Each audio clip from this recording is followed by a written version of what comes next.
থেকে 16 বলে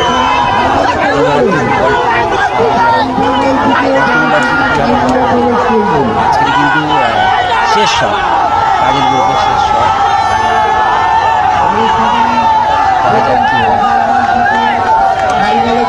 শেষ শট কিন্তু যদি বা গোল দিয়ে দেয় তাহলে কিন্তু হেরে যাবে, সরি তাহলে কিন্তু খেলার সমাধান ফিরবে। আর যদি সেভ করে দেয় তাহলে আর এন্টারপ্রাইজ জিতে যাবে এবং কাজল গ্রুপ তারা কিন্তু পরাজয় করে মাঠ ছাড়বে। এই মাঠে কিন্তু আগের সিজনেও কিন্তু কাজল গ্রুপ ঠিক এই মানে পজিশানে এসে কিন্তু তারা মাঠ ছেড়েছিল।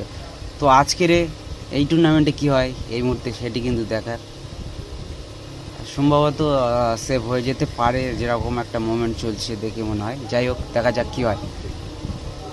9 নম্বর জার্সিতে কাজল গ্রুপের অনেকটা ভরসা রেখেছে কিন্তু কাজল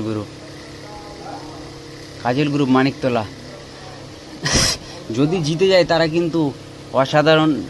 ও হো সেভ, এবং পরাজয় করে মাঠ ছাড়ছে কাজল গ্রুপ। জয়লাভ করলো কিন্তু আর এন্টারপ্রাইজ। খুব সুন্দর একটা মোমেন্ট।